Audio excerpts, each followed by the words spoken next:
నమస్తే అండి. గత 5 సంవత్సరాలు మనం డెవలప్మెంట్ అంటే చేపల కొట్లు, పీతల కొట్లు అని మాట్లాడుకునేటోళ్ళం.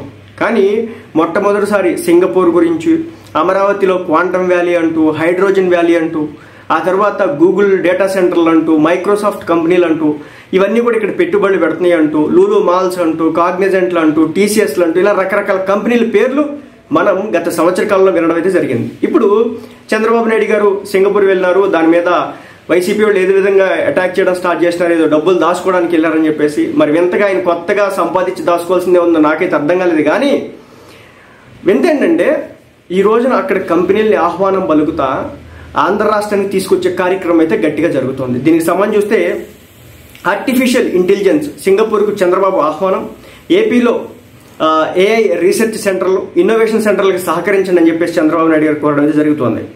ఆంధ్ర రాష్ట్రంలోని ఆర్టిఫిషియల్ ఇంటెలిజెన్స్ హబ్గా అభివృద్ధి చేయాలని దృఢ నిశ్చయంతో ఉన్నటువంటి ముఖ్యమంత్రి నారా చంద్రబాబు నాయుడు గారు తన సింగపూర్ పర్యటనలో ఇందుకోసం ప్రయత్నాలు చేస్తున్నారు. పర్యటన 3వ రోజైన ఏఐ సింగపూర్ సంస్థ డిప్యూటీ ఎగ్జిక్యూటివ్ చైర్మన్ ఈయనతో సమావేశం అవడం జరిగిందన్నమాట. రాష్ట్రంలో ఏఐ పరిశోధన, ఇన్నోవేషన్ సెంటర్ల ఏర్పాటుకు సహకారం అందించాలని చెప్పేసి చంద్రబాబు నాయుడు గారు కోరడం జరిగింది.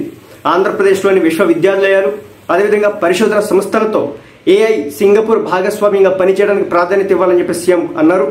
రాష్ట్రంలోని విద్యార్థులు ఏఐ శిక్షణ కార్యక్రమాలు, ఎక్స్చేంజ్ ప్రోగ్రాంలు, స్కిల్ డెవలప్మెంట్ మాడ్యూల్స్ అమలు చేయాలని చెప్పేసి చంద్రబాబు నాయుడు గారు ప్రతిపాదించడం జరిగింది.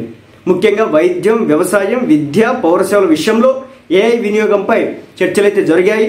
టెక్నాలజీ ప్రమోషన్, అదేవిధంగా డీప్ టెక్, అదేవిధంగా ఏఐ రంగంలో ప్రస్తుతం ఉన్నటువంటి అవకాశాలపై చర్చలు అయితే చేస్తున్నారు చంద్రబాబు నాయుడు గారు. సో మీరు గమనించండి, ఆర్టిఫిషియల్ ఇంటెలిజెన్స్ కావచ్చు, డీప్ టెక్నాలజీస్ కావచ్చు, అదేవిధంగా క్వాంటమ్ టెక్నాలజీస్ కావచ్చు, ఇవంతా కూడా ఫ్యూచర్ అన్నమాట.